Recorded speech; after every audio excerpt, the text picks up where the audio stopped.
बच्चों, आज हम पढ़ेंगे क्लास 7th साइंस यानी विज्ञान का अध्याय 14 विद्युत धारा और इसके प्रभाव। हम आपको बताएंगे बच्चों इस पाठ से संबंधित प्रश्नों के उत्तर अभ्यास प्रश्न उत्तर में। तो चलिए शुरू करते हैं। सबसे पहला प्रश्न है यहाँ पर आपका, विद्युत परिपथों के निम्नलिखित अवयवों को निरूपित करने वाले प्रतीक अपनी नोटबुक पर खींचिए। और किनके प्रतीक बच्चों? संयोजक तार स्विच ऑफ की स्थिति में, विद्युत बल्ब, विद्युत सेल स्विच ऑन की स्थिति में तथा बैटरी। ये सब आपको दिखाने हैं। किस प्रकार से लिखेंगे उत्तर? उत्तर में आप लिख सकते हैं बच्चों, विद्युत अवयवों के प्रतीक, अवयव का नाम। और ठीक इस प्रकार से आप एक टेबल बना लें। इसमें एक तरफ लिखेंगे अवयव और दूसरी तरफ प्रतीक। आई बात समझ में? इसके बाद आप सबसे पहले संयोजक तार यहाँ पर लिखेंगे और संयोजक तार किस प्रकार से होती है आप उसका चित्र यहाँ पर बना सकते हैं। ठीक है। दूसरा लिखेंगे सेकेंड में स्विच ऑफ की स्थिति में, और यहाँ पर स्विच ऑफ की स्थिति में किस प्रकार से होता है उसका चित्र आप ठीक इसी प्रकार से बना सकते हैं। अगला है बच्चों थर्ड लिखेंगे विद्युत बल्ब, और विद्युत बल्ब का चित्र आप यहाँ पर इसी प्रकार से बना सकते हैं। फिर है आपके लिए विद्युत सेल, और यहाँ पर आप सेल के लिए एक चित्र बनाएंगे। ठीक इस प्रकार से आप चित्र बना सकते हैं। फिर है बच्चों स्विच ऑन की स्थिति में, और यहाँ पर आप जो इस प्रकार से एक चित्र बना सकते हैं। अगला है बच्चों बैटरी, और बैटरी के लिए आप इस प्रकार से एक चित्र अपनी नोटबुक में बना सकते हैं। आई बात समझ में? और आपके पहले प्रश्न का उत्तर हो जाएगा। इसके बाद आइए देख लेते हैं। यहाँ पर दूसरा प्रश्न है, चित्र 14.1 में दर्शाए गए विद्युत परिपथ को निरूपित करने के लिए परिपथ आरेख खींचिए।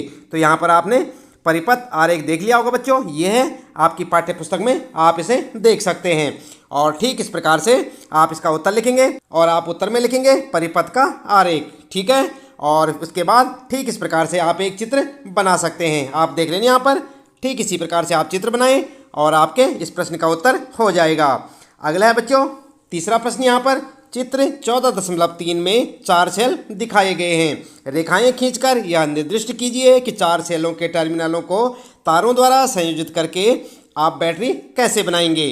तो यहाँ पर आप देख सकते हैं बच्चों, आप अपनी पाठ्य पुस्तक में देख सकते हैं। ठीक इस प्रकार से 4 सेलों का आपको एक चित्र मिलेगा, और उत्तर में आप क्या करेंगे, आप लिखेंगे उत्तर और उसके बाद टर्मिनल बनाएंगे उनका इस प्रकार से, जैसे यहाँ पर देख रहे हैं ना आप, यहाँ पर ये चित्र है। ठीक इस प्रकार से एक चित्र बना लें। यहाँ पर देखिए पहला सेल है, उसके बाद यहाँ पर जो है इसके पीछे से दूसरा सेल जुड़ा हुआ है, इसके पीछे से यहाँ पर तीसरा सेल, और इसके पीछे चौथा सेल। ठीक है। और इस प्रकार से एक टर्मिनल बन जाएगा। आई बात समझ में? इस प्रकार से आप ठीक एक चित्र बना लें। इसके बाद बच्चों अगला प्रश्न है चौथा आपके लिए, चित्र 14.5 में दर्शाए गए परिपथ में बल्ब दीप्त नहीं हो रहा है। क्या आप इसका कारण पता लगा सकते हैं? परिपथ में आवश्यक परिवर्तन करके बल्ब को प्रदीप्त कीजिए, यानी बल्ब को जलाइए। और आप देख सकते हैं इस प्रकार का आपको एक चित्र आपकी पाठ्य पुस्तक में प्रश्न के साथ देखने को मिलेगा। ठीक है बच्चों। उत्तर में आप लिख सकते हैं, इसका प्रमुख कारण है कि सेलों का संयोजन उचित नहीं किया गया है। सेलों की बैटरी बनाते समय एक सेल का धन ध्रुव दूसरे सेल के ऋण ध्रुव से जुड़ा होना चाहिए, जबकि उक्त चित्र में सेलों के धन ध्रुव से जुड़े हैं। इसका उचित संयोजन निम्न चित्र में दिखाया गया है। और यहाँ पर आप उसके लिए एक चित्र बना सकते हैं। सेलों का उचित संयोजन के लिए आप एक चित्र बनाएंगे। देख रहे हैं ना आप यहाँ पर, ठीक इसी प्रकार से एक चित्र आप अपनी नोटबुक में बना सकते हैं, और आपके इस प्रश्न का उत्तर हो जाएगा। ठीक है बच्चों। इसके बाद अगला है फिर पांचवा प्रश्न आपके लिए, विद्युत धारा के किन्हीं 2 प्रभावों के नाम लिखिए। तो यहाँ पर जो है आपने नाम लिखने, उत्तर में लिखेंगे सबसे पहले विद्युत धारा के प्रभाव। ठीक है। हेडिंग डालकर लिखेंगे नंबर 1 विद्युत धारा का तापीय प्रभाव, जैसे विद्युत प्रेस। आई बात समझ में? दूसरा लिखेंगे विद्युत धारा का चुंबकीय प्रभाव, उदाहरण के लिए या आप लिख सकते हैं जैसे विद्युत घंटी। ठीक है। तीसरा लिखेंगे विद्युत धारा का प्रकाशीय प्रभाव, जैसे विद्युत बल्ब। ठीक है बच्चों। और आपके 5वें प्रश्न का उत्तर हो जाएगा। अगला है बच्चों फिर आपका छठा प्रश्न है, जब किसी तार से धारा प्रवाहित करने के लिए स्विच को ऑन करते हैं तो तार के निकट रखी चुंबकीय सुई अपनी उत्तर दक्षिण स्थिति से विक्षेपित हो जाती है। स्पष्ट कीजिए।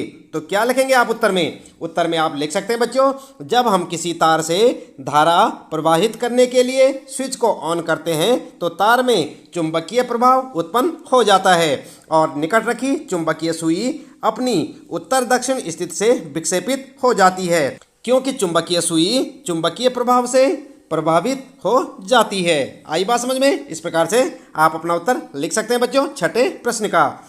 इसके बाद आइए देख लेते हैं सातवां प्रश्न है। चित्र 14.24 में दर्शाए गए विद्युत परिपथ में स्विच को ऑफ किया जाए तो क्या चुंबकीय सुई विक्षेप दर्शाएगी?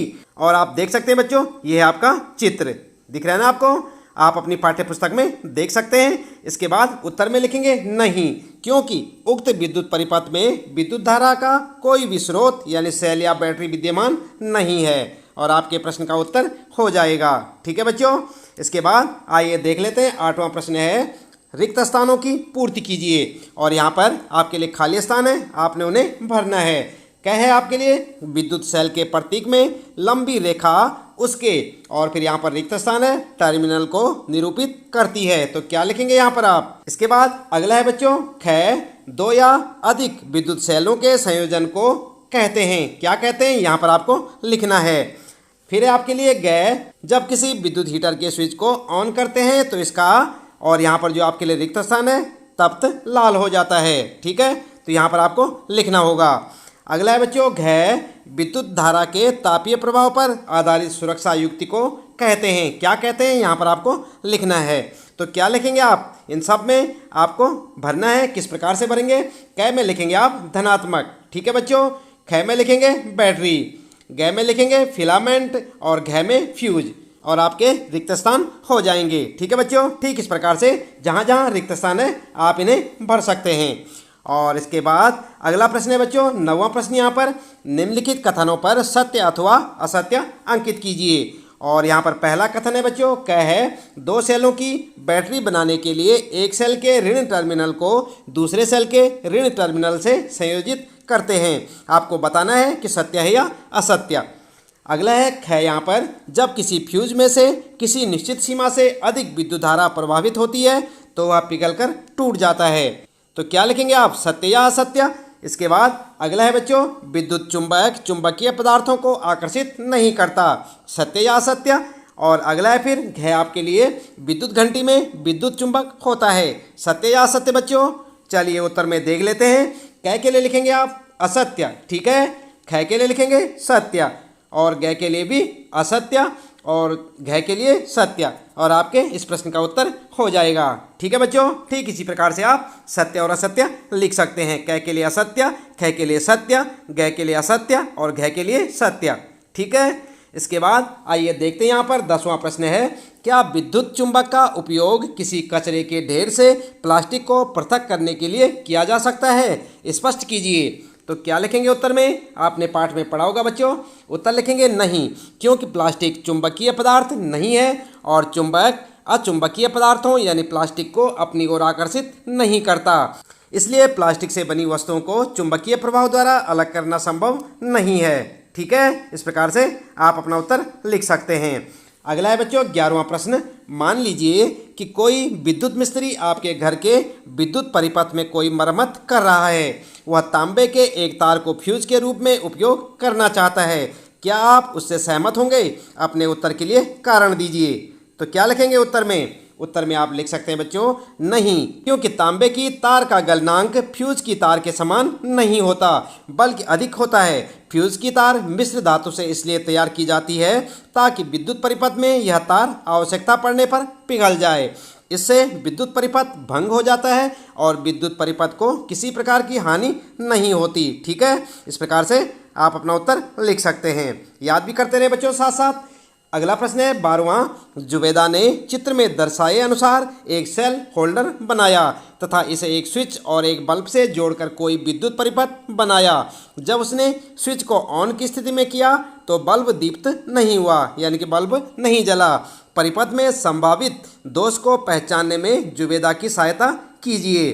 ठीक है, उत्तर में आप लिख सकते हैं बच्चों, उत्तर लिखेंगे विद्युत परिपथ में संभावित दोष निम्नलिखित हो सकते हैं। और क्या क्या दोष हो सकते हैं, क्यों नहीं जला बल्ब, पॉइंट बनाकर लिखेंगे। नंबर 1, सेलों का संयोजन उचित प्रकार से न किया गया हो, अर्थात एक सेल का धन ध्रुव दूसरे सेल के ऋण ध्रुव से न जुड़ा हो, इसलिए भी बल्ब नहीं जलेगा। अगला है बच्चों, दूसरा पॉइंट लिखेंगे स्विच भली भांति बंद न हो। और तीसरा लिखेंगे विद्युत बल्ब फ्यूज हो। यदि जुबेदा उपरोक्त कमियों को अच्छी प्रकार से चेक कर लेगी तब निश्चित रूप से बल्ब दीप्त हो जाएगा। ठीक है बच्चों, इस प्रकार से आप अपना उत्तर लिख सकते हैं। अगला है फिर 13वां प्रश्न, यहाँ पर चित्र 14.9 में दर्शाए गए विद्युत परिपथ में, और फिर क्या है आपके लिए यहाँ पर, क्या है जब स्विच ऑफ की स्थिति में है तो क्या कोई भी बल्ब दीप्त होगा, और क्या है फिर जब स्विच को ऑन की स्थिति में लाते हैं तो बल्बों ए, बी और सी के दीप्त होने का क्रम क्या होगा। तो उत्तर में आप लिख सकते हैं बच्चों, उत्तर लिखेंगे क्या लिखेंगे, नहीं, कोई भी बल्ब दीप्त नहीं होगा। और ख के लिए लिखेंगे बल्ब ए पहले, फिर बल्ब बी और सबसे अंत में बल्ब सी दीप्त होगा, क्योंकि तीनों बल्ब श्रेणी क्रम में जुड़े हैं, अर्थात एक के बाद दूसरा और दूसरे के बाद तीसरा बल्ब जुड़ा है। आई बात समझ में, इसी प्रकार से बल्ब दीप्त होंगे। ठीक है बच्चों, तो इस प्रश्न के उत्तर के साथ ही इस पाठ से संबंधित प्रश्नों के उत्तर यहाँ पर समाप्त होते हैं। उम्मीद है कि आपको अच्छे से समझ आए होंगे। इसी प्रकार लगातार कक्षा 7 साइंस यानी कि विज्ञान के सभी पाठों के प्रश्नोत्तर जानने के लिए आप लगातार जुड़े रहें हमारे साथ, देखते रहें वीडियो। और यदि आप चैनल में पहली बार आए हैं तो चैनल को सब्सक्राइब अवश्य कर दें, बेल आइकन भी दबा दें बच्चों, ताकि आपको आने वाली प्रत्येक पाठ की वीडियो की नोटिफिकेशन मिलती रहे। मिलते हैं फिर अगली वीडियो में नए पाठ के कुछ नए प्रश्नोत्तरों के साथ।